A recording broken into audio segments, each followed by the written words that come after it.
और अब समाचार विस्तार से। एसटी निगम के कर्मचारी एसटी का राज्य सरकार में विलय की मांग को लेकर हड़ताल पर है। इसी समर्थन में अमरावती में बडनेरा डिपो के एसटी कर्मचारी भी हड़ताल पर चले गए। एसटी निगम के कर्मचारी एसटी का राज्य सरकार में विलय की मांग को लेकर हड़ताल पर है।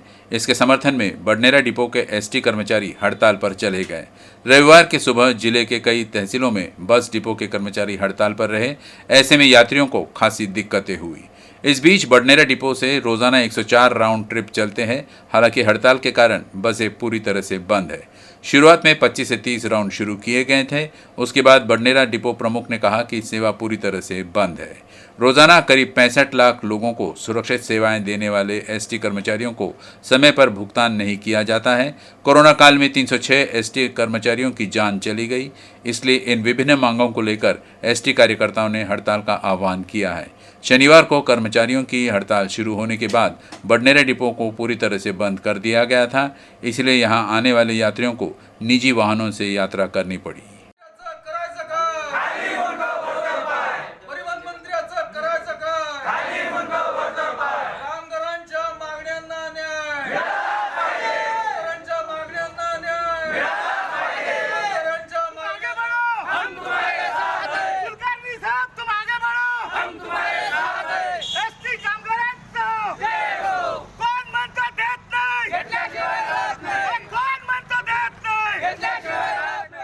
परिवहन मंत्र्यांनी सर्व एसटीच्या अधिकाऱ्यांना अशा सूचना देऊन ठेवल्या आहेत की कोणीही एसटी कर्मचारी आपल्या न्याय मागण्यासाठी आंदोलन करणार असेल किंवा घोषणा देणार असेल किंवा आपल्या न्यायासाठी आवाज उठवणार असेल तर त्या सर्व कर्मचाऱ्यांवर कारवाई करा अशा तऱ्हेचे तुगलकी आदेश एसटी महामंडळाच्या अधिकाऱ्यांनी खालच्या अधिकाऱ्यांना देऊन ठेवलेले आहे। त्याच्यामुळे ठिकठिकाणी खालच्या सर्व अधिकाऱ्यांनी अरेरावी सुरू केलेली आहे। परिवहन मंत्र्यांना परिवहन मधला री हा रस्वा आहे की दीर्घ आहे हे देखील समजत नाही। एसटी कशी चालते, हे लोक कशी एसटी ग्रामीण लोकांपर्यंत पोहोचवतात, त्यासाठी यांना किती जीवाचं रान करावं लागतं, या कुठल्याही गोष्टीची समज नसताना यांचं सगळ्यांचं शोषण या सरकारने सुरू केलेलं आहे। भारतीय जनता पार्टी या सरकारचा निषेध करते। आम्ही भारतीय जनता पार्टी म्हणून सर्व एसटी कर्मचाऱ्यांच्या पाठीशी उभे आहोत। आज आम्ही बडनेराच्या आगारामध्ये त्या एसटी कर्मचाऱ्यांसोबत त्यांच्या आंदोलनामध्ये भाग घेतलेला आहे। त्यांच्या मागण्या पूर्ण होईपर्यंत त्यांच्या लढ्यामध्ये आम्ही त्यांच्या सोबत आहोत। आमचे नेते माजी मुख्यमंत्री महाराष्ट्राचे विरोधी पक्षनेते सन्माननीय देवेंद्रजी फडणवीस यांनी तमाम एसटी कर्मचाऱ्यांना नम्र विनंती केलेली आहे, नम्र आवाहन केलेलं आहे की कोण्याही एसटी कर्मचाऱ्यांनी आपल्या या वाईट परिस्थितीमध्ये स्वतःला मृत्यूला कवटाळू नये, आत्महत्येचा दुर्दैवी निर्णय कोणी घेऊ नये ही विनंती मी या कर्मचारी बांधवांना करतो। न्यायासाठी लढण्याची आपली परंपरा है, अपन लड़ू, न्याय मिलो। विदर्भ में किसानों ने खरीफ सीजन खत्म होने के बाद अब रबी सीजन की बुआई शुरू कर दी है। ऐसे में बेमौसम बारिश से नमी के कारण मिट्टी में फंगस की संभावना से इनकार नहीं किया जा सकता है। लिहाजा कृषि विभाग ने बीज प्रक्रिया के बाद ही बुआई करने की अपील की है। विदर्भ में किसानों ने खरीफ सीजन के बाद रबी सीजन की बुआई शुरू कर दी है। विदर्भ में किसान रबी सीजन में चना और गेहूं की खेती करते हैं। अमरावती जिले में सोयाबीन की फसल के दौरान बेमौसम बारिश के कारण केवल किसान ही पीड़ित थे। अब किसान रबी सीजन में अधिक पैदावार की उम्मीद कर रहे हैं। खरीफ सीजन में बेमौसम बारिश के कारण खेत बहुत गीला रहता है। इसीलिए भारी बारिश के कारण किसानों को बुआई से पहले बीज को संशोधित करने का आह्वान किया गया है। सोयाबीनचं जे क्वालिटी डिटोरिएट झालेली आहे याचं प्रमुख कारण म्हणजे सोयाबीन जेव्हा कापणीला होतं किंवा कापणी करून ठेवलेलं होतं अशा स्थितीत सोयाबीनला पावसामुळे जे नुकसान झालं, म्हणजे ज्याला आपण म्हणतो गुणवत्ता, जी धान्याची गुणवत्ता खालावलेली गेली होती। कारण जर सोयाबीन भिजलं कापून ठेवल्यानंतर तर त्याच्या गुणवत्तेवर निश्चितच वाईट परिणाम होतो। म्हणून आपल्याला हरभऱ्यावरही असं होईल आता हे प्रेडिक्ट सध्याच करता येणार नाही, कारण निसर्ग काही कोणाच्या हातचा नाही। कारण खरीप रब्बीमध्ये सुद्धा आपल्याकडे पाऊस किंवा गारपीट सारखे असे नुकसान भविष्यातही होऊ शकतात, परंतु असं होईल की नाही हे आज आपल्याला प्रेडिक्ट करता येणार नाही। त्याच्यात आपल्याला हरभऱ्याला जमीन तयार करणं आवश्यक आहे, महत्त्वाचं। आणि सध्या ओल जास्त असल्यामुळे आणि जमीन तयार करण्याची प्रक्रिया शेतकऱ्यांच्या लेवलला फार मोठ्या प्रमाणात आणि म्हणजे ज्याला आपण अभियान स्वरूपात सुरू आहे। तर अशा परिस्थितीत शेतकऱ्यांनी बीज प्रक्रिया करणे, कारण मी पुन्हा यासाठी सांगतो आहे की बीज प्रक्रिया करूनच पेरणी केलं पाहिजे. जसं आपण पोलिओचा डोस लहान बाळांना देतो किंवा लहान मुलांना देतो, तसं बीज प्रक्रिया करून जर पेरलं तर आपल्याला ज्या वेगवेगळ्या बुरशीमुळे किंवा मर रोगासारखा जो प्रादुर्भाव आहे तो टाळता येऊ शकतो. अमरावती जिले के दरियापुर तहसील के बोरला अरला गांव में युवाओं ने काकड़ आरती और दिंडी के माध्यम से मतदाता जागरूकता अभियान चलाया. राष्ट्रीय हित के लिए युवाओं द्वारा की गई आदर्श पहल में बोरला गांव ढोल की आवाज से गूंज उठा. बोराला अरला स्थित मारुति मंदिर में हर साल कार्तिक मास में सुबह 5 बजे काकड़ आरती कर दिंडी निकाली जाती है. नवदुर्गा मंडल कार्यकर्ता और गांव के सभी युवा एक साथ आते हैं और पारंपरिक भक्ति गीत और भोपाली ढोल और झल्लार की धुन बजाते हैं. 20 नवंबर को काकड़ आरती दिंडी का समापन होगा. रविवार को युवा समूह ने अपने गांव में 100% मतदाता पंजीकरण सुनिश्चित करने के लिए काकड़ आरती में जन जागरूकता अभियान चलाया. गजानन कड़ू, धनंजय कलस्कर, अभिजीत खड़गे, सचिन पुंडकर, रोशन धोटे, स्वप्निल सगने, निखिल धोटे, ऋषिकेश कड़ू, नीलेश धोटे, मंगेश टेल, सुरेश निशाने, मिलिंद कड़ू, हरीश कुकलकर, संजय निशा, नवदुर्गा मंडल बोराला के कार्यकर्ता ने ये पहल की है. 1 जनवरी 2021 को बोराला के युवाओं ने स्वेच्छा से काकड़ आरती के माध्यम से 18 वर्ष की आयु के युवाओं को मतदाता के रूप में पंजीकृत करने के लिए जागरूकता पैदा करने की पहल की है. वहीं जिन नागरिकों का नाम मतदाता सूची में नहीं है उन्हें भी पात्र होने के बावजूद मतदाता सूची में अपना नाम दर्ज कराने की अपील की गई. कार्यकर्ताओं ने कहा, हम मतदान केंद्र के अधिकारियों को आवश्यक जानकारी उपलब्ध कराकर विस्थापित मतदाताओं के साथ साथ उनके रिश्तेदारों के नामों को भी स्थानांतरित करने या हटाने के लिए युवा मंडली सरकार के साथ सहयोग करने के लिए पूरी तरह से तैयार है. उन्होंने ग्रामीणों से अपील की कि वे इस कार्यक्रम के तहत मतदान केंद्र अधिकारियों को आवश्यक प्रपत्र जमा कर नए मतदाता का पंजीकरण कराएं.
एक मतदाता के रूप में अपने अधिकारों के प्रति जागरूक होने से देश में लोकतांत्रिक व्यवस्था को मजबूत करने में मदद मिल सकती है.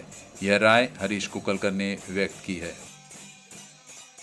पूर्ण भारतभरात 1 नोव्हेंबर ते 30 नोव्हेंबरपर्यंत मतदान नोंदणीचा जो उपक्रम राबवण्यात येत आहे, हा उपक्रम सर्व जनतेने या उपक्रमाचा उपयोग घेऊन आपापले ज्यांचे नावं नोंदणी केलेली नाही आहे, ज्यांचे वय 18 वर्षाच्या वर झालेले आहे, या सर्वांनी मतदान नोंदणी करणे आवश्यक आहे. यासाठी आम्ही घराघरात जाऊन आणि घरोघरी जाऊन त्यांना जागृत केलेले आहे, त्यांच्या नावांच्या याद्या घेतलेल्या आहे. हे आमच्या गावापुरतं मर्यादित नसून पूर्ण देशासाठी आम्ही व्हॉट्सअपच्या माध्यमातून ही जनजागृती करण्याचा आमचा प्रयत्न आहे. यासाठी आमचं नवदुर्गा उत्सव मंडळ पूर्ण प्रयत्नशील आहे. धन्यवाद. गजानन कड़ू ने कहा कि हम न केवल बोराला गांव में बल्कि पूरे दरियापुर निर्वाचन क्षेत्र में भी 100% मतदाता पंजीकरण चाहते हैं.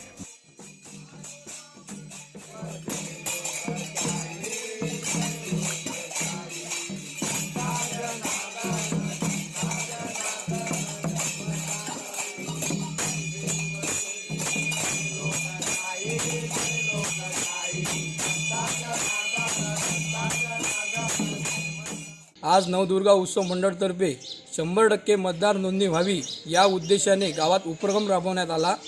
असे वेगवेगळे उपक्रम नवदुर्गा उत्सव मंडळातर्फे देशाच्या हितासाठी राबवण्यात येतात. गावातील तरुणांनी एकत्र येऊन सकाळी काकड आरतीच्या माध्यमातून मतदार म्हणून आपल्याला असलेल्या अधिकाराबाबत जागरूक राहिल्यास देशाच्या लोकशाही व्यवस्था अधिक बळकट होण्यास मदत होईल असे या उपक्रमातून सांगण्यात आले. 100% मतदान नोंदणी व्हावी म्हणून बोराळा गावचे नव्हे तर संपूर्ण दर्यापूर मतदारसंघ 100% मतदान नोंदणी व्हावी असे मंडळातर्फे आवाहन करण्यात आले. अमरावती के वज्झर स्थित शंकर बाबा पापलकर के आश्रम में युवती ने एक बच्ची को जन्म दिया. हालांकि वजन कम होने की वजह से बच्ची 1 महीने तक अस्पताल में भर्ती रही. इस दौरान जिला कलेक्टर पवनीत कौर की मौजूदगी में बच्ची को पहली बार स्तनपान कराया गया. नागपुर रेलवे पर शंकर बाबा पापलकर के आश्रम की 25 वर्षीय युवती मिली. समीर भी मुंबई डोंगरी में मिला था. पुलिस ने पंचनामा कराकर कोर्ट का आदेश लेते हुए शंकर बाबा पापलकर को अंबादास पंत वैद्य मतिमंद गृह को सौंप दिया. शंकर बाबा ने उन्हें अपने नाम देकर आत्मनिर्भर बनाया. जैसे जैसे वो दोनों बड़े हुए उनकी शादी की योजना बनने लगी.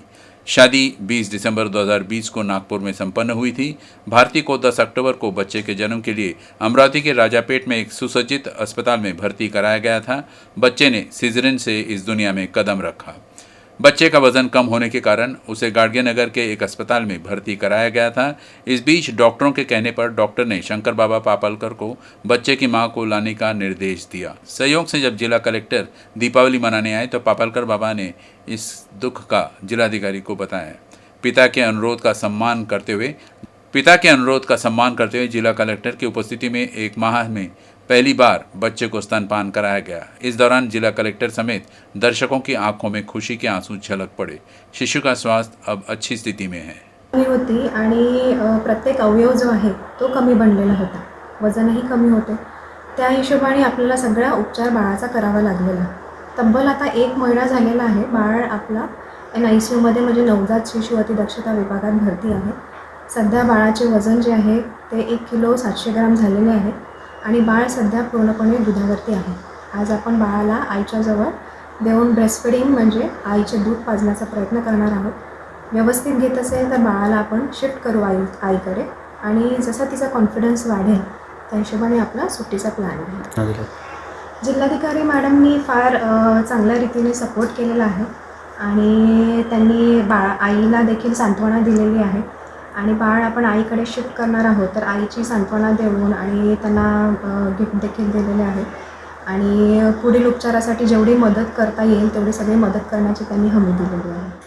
अमरावती रोटरी मिड टाउन ने रविवार को दीपावली पहाट का आयोजन किया. इस संगीतमय कार्यक्रम में गायकों ने अपने मधुर हिंदी मराठी गीतों से दर्शकों को मंत्रमुग्ध कर दिया. अमरावती रोटरी मिड टाउन द्वारा रविवार को दिवाली पहाट का आयोजन किया गया. इस संगीतमय कार्यक्रम में गायकों ने अपने मधुर हिंदी मराठी गीतों से दर्शकों को मंत्रमुग्ध कर दिया. मूल रूप से अमरावती के रहने वाले और अब नागपुर में रहने वाले विश्व प्रसिद्ध गायक सुनील टंकर ने भी इस कार्यक्रम में प्रस्तुति दी. शास्त्रीय नृत्य भी आयोजित किए गए. 2 साल के कोरोना प्रतिबंध के बाद आयोजित इस कार्यक्रम को अमरावती के प्रशंसकों ने खूब सराहा. आइए देखते हैं इस संगीत कार्यक्रम की एक झलक.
भाऊबीज का पर्व कार्तिक शुद्ध द्वितीय को मनाया जाता है। ऐसा माना जाता है कि इस दिन को यम द्वितीय नाम मिला क्योंकि इस दिन यम अपनी बहन यमुना के घर भोजन करने गए थे। हिंदू धर्म में एक दिन बहन अपने भाई की सफलता, स्वास्थ्य और लंबी उम्र की प्रार्थना करती है। दीपावली उत्साह का पर्व है, वहीं भाऊबीज का दिन भाइयों और बहनों के प्यार को पोषित करने का है। इस दिन हर बहन अपने भाई की लंबी उम्र और सफल जीवन की कामना करती है। इस दिन भाई अपनी बहन के घर जाकर मिठाई खाते हैं। शाम को चंद्रमा के अर्धचंद्र को देखने के बाद बहन पहले अर्धचंद्र को और फिर भाई को पूजती है। भाई ने अपनी बहन का हाथ हिलाकर अभिवादन किया और उपहार दिया। शनिवार को अर्धचंद्र को देखने के बाद अमरावती में देवयानी संदीप इंगोले ने अपने माता पिता की उपस्थिति में खुशहाल पारिवारिक माहौल में अपने भाई का अभिवादन किया और भाई दूज को मनाया। आदिवासी गोवारी समुदाय में परंपरा के अनुसार दिवाली के दौरान ढाल पूजन उत्सव मनाया जाता है। इस वर्ष भी यह पर्व बड़े ही हर्षोल्लास के साथ मनाया गया। यह त्यौहार पारंपरिक रूप से अमरावती जिले के धामनगांव में भी मनाया गया।